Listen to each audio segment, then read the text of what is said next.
Your ragdoll cat went completely limp the moment you picked them up, melted into your arms like warm dough, blue eyes half closed, body loose and trusting. And you thought, this cat loves me completely, unconditionally, without limits. But here's the thing nobody tells you. That same absolute trust, that legendary floppiness, that total surrender to your hands, it also means your ragdoll has absolutely no way to protect themselves from you. Not from neglect, not from rough handling, not from raised voices, not from the dozen small things you do every single day that land on this cat's enormous heart like stones on silk. Ragdolls are genetically engineered for vulnerability. They don't fight back. They don't scratch. They don't run. They go limp, stay still, and absorb whatever the world gives them. Which means if you're hurting your ragdoll's feelings, and statistically, you probably are, you will never find out unless you know exactly what to look for. Stay with me to the end of this video and you will learn why a ragdoll's silence is never a good sign, what the floppy trait actually costs them emotionally, and the one thing most owners do in the first 10 minutes of getting home that breaks trust every single time. And hit like right now before you watch another second. I know, you haven't seen the video yet. But I spent 3 weeks researching ragdoll-specific behavioral studies and veterinary literature for this, and your ragdoll would absolutely want you to hit like. They would silently follow you to the like button and gaze at you with those enormous blue eyes until you did it. They would do this for hours. They have nowhere else to be. You know I'm right. Let's talk about the 10 things that genuinely hurt your ragdoll cat's feelings, and why this breed, unlike any other, can't tell you when it's happening. Number 1. Leaving them alone for too long. Most cats are famously independent. You leave for 8 hours, they sleep on the couch, they eat, they stare at birds, they're fine. They were fine while you were gone, they will be fine when you return. They might glance at you when you come through the door and then look away as if to say, I noticed your absence and found it acceptable. A ragdoll is not most cats. Ragdolls were selectively bred over decades for one primary trait above all others: deep, sustained, unwavering human attachment. The breed's origin, developed in California in the 1960s, descending from a white Persian named Josephine, was built specifically around the goal of producing a cat that would bond with its owner the way a loyal dog bonds with its person. The result is an animal that follows their owners from room to room, not occasionally, constantly.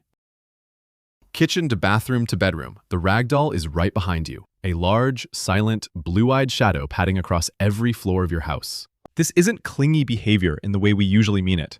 It is structural. The breed's emotional baseline literally requires human proximity to regulate. A ragdoll left alone for 8, 10, 12 hours doesn't think, great, nap time. A ragdoll left alone that long experiences something much closer to sustained distress. Veterinary behaviorists note that ragdolls are significantly more prone to separation anxiety than average domestic cats. They vocalize more when alone. They pace. They lose appetite.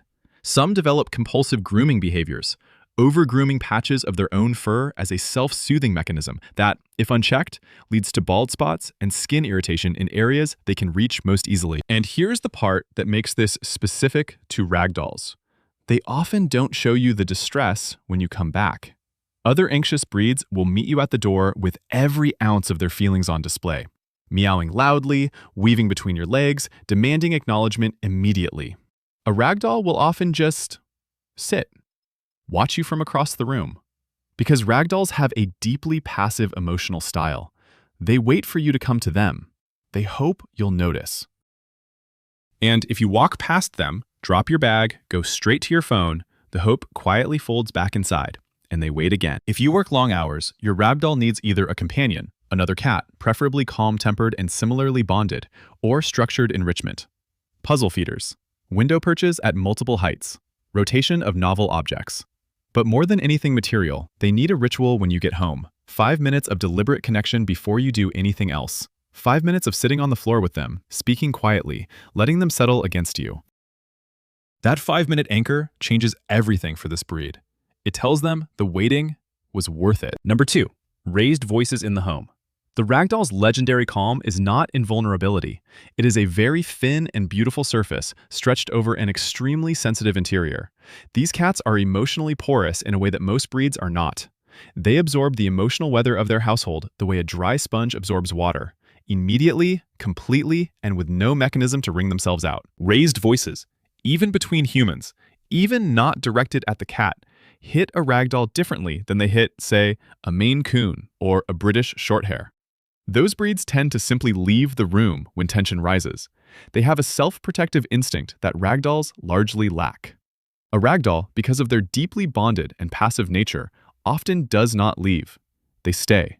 They compress. Their body language changes in small, easily missed ways. The ears rotate back slightly. The pupils dilate beyond what the light warrants. The tail wraps tight against the body. They freeze rather than flee. Chronic household conflict, frequent arguing, sharp-raised voices, sustained emotional tension is one of the primary environmental stressors documented in this breed. Ragdolls exposed to high-conflict home environments develop stress behaviors that compound over time.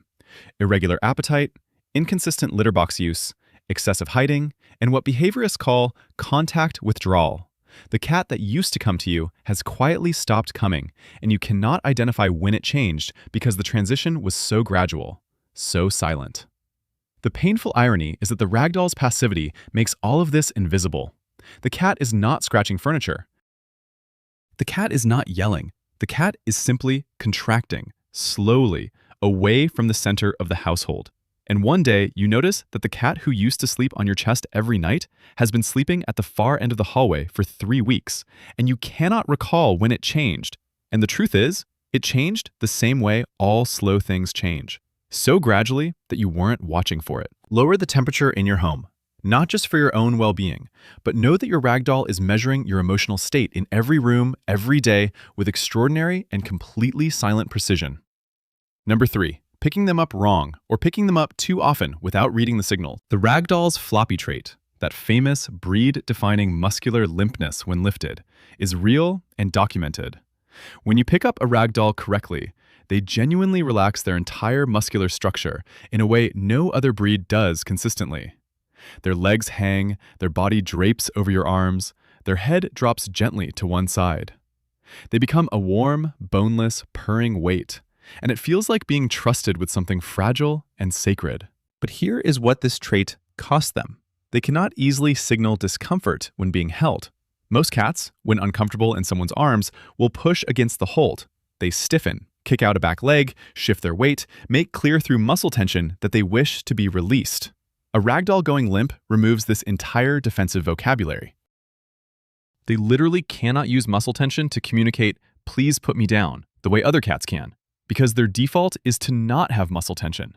The very thing that makes them feel safe in your arms is the same thing that makes it impossible for them to tell you when they aren't. This means 2 things. First, many ragdolls are held for longer than they want to be by well-meaning people who interpret the continued limpness as continued contentment. The cat is not always content. The cat may simply have no available signal that you would recognize. Watch for the small signals that precede overstimulation. A faint twitch of the tail tip, skin rippling along the spine, a single ear rotating slightly backward like a satellite dish adjusting. These are the only warnings you will reliably get before the cat's discomfort crosses into genuine distress. Second, some owners pick up ragdolls incorrectly. One arm under the chest, back legs dangling in the air. For a large breed cat, which ragdolls absolutely are, adult males regularly reaching 9 to 11 pounds, sometimes as much as 15. This posture puts significant strain on the lumbar spine and hind end. Always support the full length of the body, both arms, one under the chest, one supporting the hindquarters. If your ragdoll tenses even slightly when lifted, which is notable precisely because it is so unusual for the breed, pay close attention. That tension is a signal from an animal that almost never signals. Number 4, ignoring them when they follow you into a room. Ragdolls follow. This is not optional behavior for them. It is the core of the breed's social architecture. They follow you from the bedroom to the kitchen, from the kitchen to the bathroom, from the bathroom to the living room, and back to the kitchen again. They do this quietly, without complaint, without demanding. They simply appear a few steps behind you and settle themselves near wherever you have stopped, on the bath mat, in the kitchen doorway, at the foot of the office chair. Here's what most people don't understand about this behavior. A ragdoll following you into a room is not asking for food, is not demanding play, is not being neurotic or needy in any pejorative sense. They're making a relational statement in the only language they have. The statement is, "Where you are is where I want to be." It is the feline equivalent of sitting with someone in comfortable silence, in the same room, doing different things, simply because their presence makes the room feel different. When you ignore this consistently, when the cat follows you into the room and you don't acknowledge their arrival at all, don't glance at them, don't say their name softly, don't briefly touch them as you walk past, the ragdoll receives a very clear relational message. The message is, your arrival here had no meaning to me. For an animal whose entire emotional vocabulary is built around physical proximity and quiet mutual acknowledgement, this is not a trivial message. You don't need to stop what you're doing. You don't need to have a conversation with your cat. A glance and a softly spoken name takes 2 seconds. A single pass of your hand across their back takes 3. 30 seconds on the floor with them takes 30 seconds. The ragdoll does not ask for much. They ask only that their arrival in the room is noticed. When it consistently isn't, the following slowly stops. And the day you realize your ragdoll has stopped following you everywhere is the day you understand that something went wrong a long time before you noticed. Number 5, disrupting their routine without warning. Ragdolls are creatures of extraordinary routine attachment, not because they are rigid or anxious in a clinical sense, but because their emotional security is built on predictability in a way that goes deeper than most breeds. When you are the center of someone's entire experiential world, and for a ragdoll, their primary human genuinely is the center of their world, the rhythms of that person's day become the architecture of safety itself. Feeding at the same time each morning, play at the same hour in the evening, the sound of your alarm clock that tells them you're about to come downstairs, the specific creak of your office chair that means you're settling in for the night. Ragdolls don't just notice these patterns, they organize their internal state around them. The pattern is the calendar. The pattern is the promise. Sudden disruptions, extended travel, major household changes, new furniture rearranged overnight, visitors who alter the normal schedule and movement patterns of the home land considerably harder on ragdolls than on more independent breeds. They don't adapt quickly. They process slowly, through their bodies, through their behaviors, and they are profoundly unlikely to make noise about it. Instead, they eat a little less, sleep in different spots than usual. Their grooming changes in subtle ways. They may stop seeking contact in their normal patterns. This is not general sensitivity to change in the way any nervous animal might display. This is a breed-level characteristic rooted in their extreme social orientation. A ragdoll's nervous system is calibrated around a small, known, safe world with predictable rhythms and a beloved center. Disruptions to that world are not processed as inconveniences to be shrugged off. They are processed as genuine disruptions to the foundations of safety. If you know a change is coming, travel, visitors staying in the home, a home renovation, you can prepare. Leave worn clothing near their sleeping area so your scent remains constant. Maintain feeding times even when everything else shifts. Dedicate one room that remains unchanged when the rest of the house doesn't, a room with familiar objects and familiar smells that is definitively theirs. These are not indulgences. These are functional tools for an animal whose well-being is genuinely structured around stability. Number 6, using any form of punishment. There are cat owners who use water bottles, who clap sharply, who tap a nose, who raise their voice to correct unwanted behavior. For many breeds, this approach is simply ineffective as a training tool. For a ragdoll, it is something considerably worse than ineffective. The ragdoll is non-aggressive by both temperament and deliberate breeding. They are not built to receive confrontation and process it as corrective information. When confronted with punishment, any punishment, from a spritz of water to a sharp no to a hand raised suddenly toward them, a ragdoll does not connect the punishment to their behavior. They connect it to you. Not to what they did, to you. Because a ragdoll's relationship with their primary human is the most important feature of their experiential world. Damage to that relationship is not a minor training setback. It is a wound to the organizing center of their emotional life. Ragdolls who are punished regularly begin to approach their owners with a different quality of attention. They still follow, but they hesitate slightly at the threshold of a room before entering. They still come for contact, but they flinch, just barely, at an unexpected movement, a hand coming toward them too quickly from the wrong angle. That flinch from a ragdoll. That single, tiny, muscular hesitation from an animal that normally melts into your hands without any hesitation at all. It is one of the most quietly devastating things you can observe as a cat owner, because you know exactly what it means. It means the trust is no longer entirely unconditional. Something has introduced a condition, and that condition was you. Ragdolls respond to positive reinforcement with remarkable speed and enthusiasm. They are intelligent. They learn which behaviors produce warmth and reward, and they repeat those behaviors because they desperately want the result. Redirect unwanted behavior toward an acceptable alternative. Reward the alternative immediately. The ragdoll will sort the rest out because they genuinely want to do the thing that makes you pleased with them. Use that desire. Never use fear. Fear destroys the specific thing that makes a ragdoll a ragdoll. Number 7, grooming them incorrectly or infrequently. The ragdoll's coat is one of the most spectacular things about them. Long, silky, semi-long fur with a texture that is lighter and less prone to matting than a Persian's, but still requiring consistent maintenance. Twice weekly brushing as a baseline. In the heavy shedding seasons of autumn and early spring, more frequent sessions are necessary to prevent accumulation in the undercoat. When the coat goes too long between brushing sessions, mats begin to form. They develop first in the friction zones, beneath the armpits where the front legs meet the chest, behind the ears, at the base of the tail, and in the ruff around the neck. By the time a mat is visible to a casual eye, it has already been pulling at the skin beneath it for days. A ragdoll with a developing mat is in constant low-grade physical discomfort, the kind that doesn't spike into obvious acute pain, but sits beneath every movement, every position change, every time the skin is pulled by the tightening fiber, like a note played just below the threshold of hearing. Here is the critical breed-specific issue. Ragdolls are historically and repeatedly documented in veterinary literature as cats that mask physical discomfort with extraordinary effectiveness. The breed's calm demeanor, the very quality that makes them beloved, that makes them limp in your arms and serene in your lap, also suppresses the behavioral signals that other cats use to communicate pain and distress.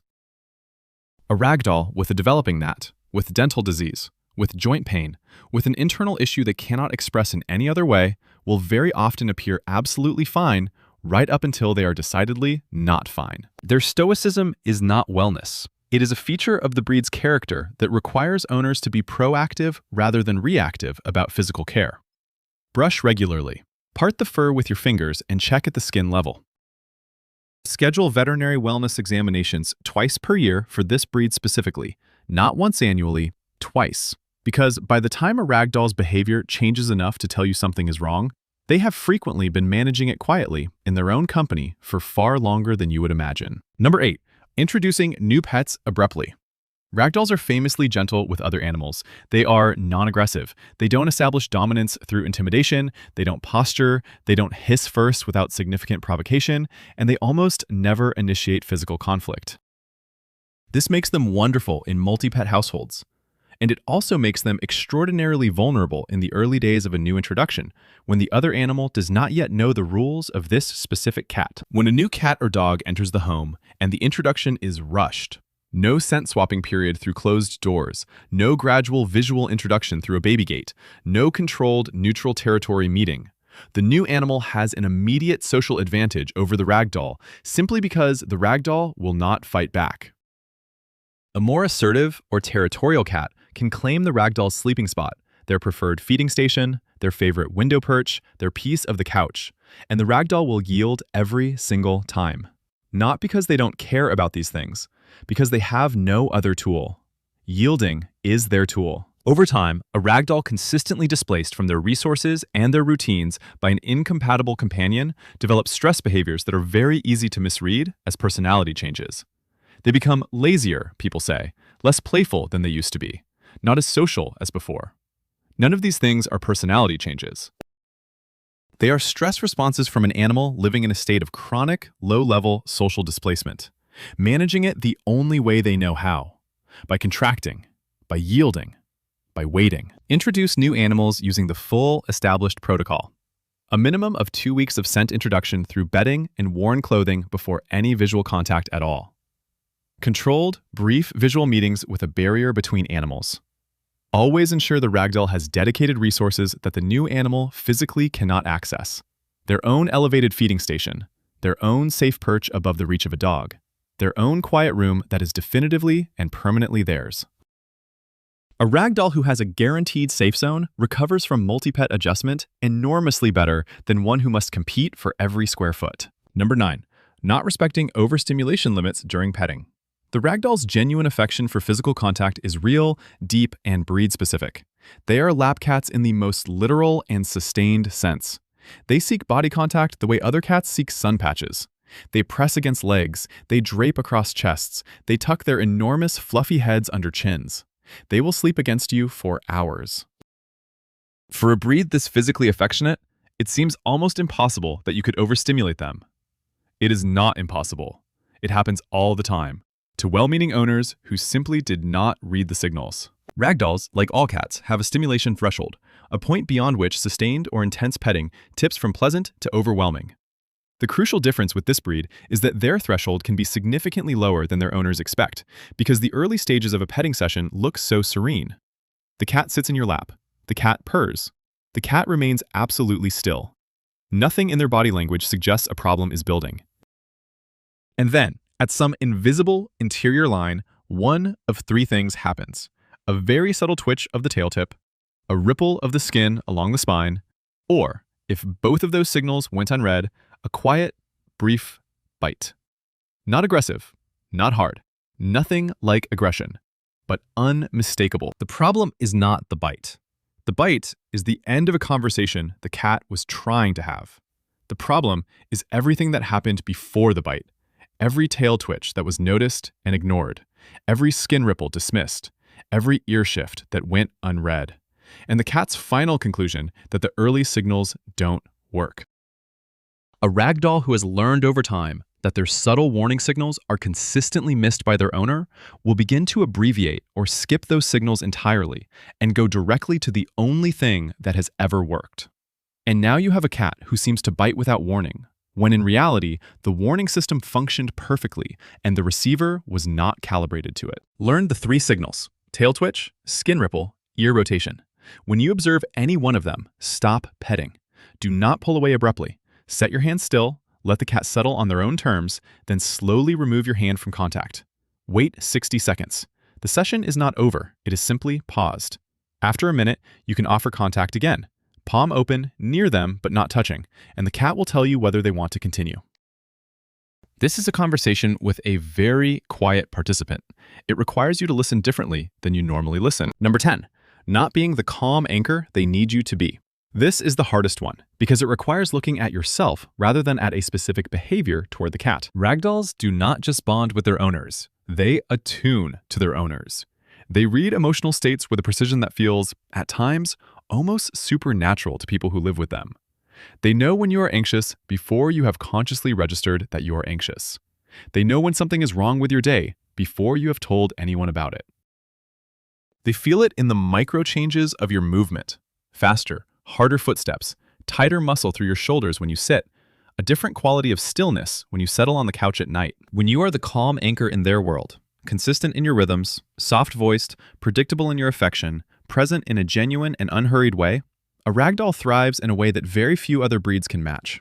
They become exactly what they were bred to be: deeply relaxed, physically close, emotionally generous, present with you in a way that makes the room feel quietly different. When you are not that anchor, when you are chronically stressed, emotionally unavailable, unpredictably affectionate one evening, and distracted and unreachable the next, the ragdoll absorbs all of it. They do not filter it out.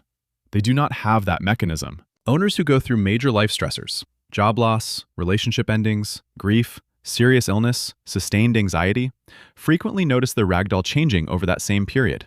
Sleeping more, eating differently, seeking contact less often or in different ways. The instinct is to wonder if the cat is sick. Sometimes the cat is sick, but sometimes the cat is doing exactly what ragdolls do, mirroring the internal weather of the person who is their entire world. Your ragdoll needs you to take care of yourself, not only for your own sake, though that would be reason enough, literally for theirs. Your nervous system is their nervous system. The quality of your presence is the quality of their life. This is the particular weight and the particular gift of living with a ragdoll. They're not a pet who tolerates your life from a comfortable, independent distance. They are a companion who lives inside your emotional weather, every hour of every day, without complaint, without negotiation. And here is what I want to leave you with. We spend a great deal of time asking what our animals need from us: food, safety, healthcare, stimulation, warmth. These things are real and they absolutely matter. But with a ragdoll, there is a layer beneath all of that, something the breed asks that most breeds do not. A ragdoll trusts you before you have earned it. They go limp in your hands before they know what your hands will do next. They follow you into every room of your house before they know what kind of person you are at the end of a difficult day. They settle against you in the dark and put their weight against your chest, and their trust is not conditional on your being good at this. It is given in full, immediately, without reservation. The question a ragdoll poses, silently, with enormous blue eyes and a body like warm silk, is not whether you will care for them. They assume you will. The question is something older and stranger and harder to answer cleanly. Will you be worthy of the trust I have already given you? Before I knew you, before I had any reason to. That is an unusual thing to be asked by an animal. It is an even more unusual thing to deserve. But it is, every day, worth trying for. Tell me in the comments, what is the one thing your ragdoll does that makes you feel genuinely understood? Not just loved, understood. The specific moment, the specific look, the thing they did when you were having a terrible day that seemed too precise to be coincidence. I want to know. And subscribe to this channel. Otherwise, your ragdoll will follow you silently into every room of your house for the next several days. And every time you look at them, they will deliberately, slowly blink. And you will know, with absolute certainty, that they are aware of the subscribe button, that they know you haven't pressed it, and that they are profoundly, silently, floppily disappointed in you. Ragdolls don't forget. They go limp and they wait.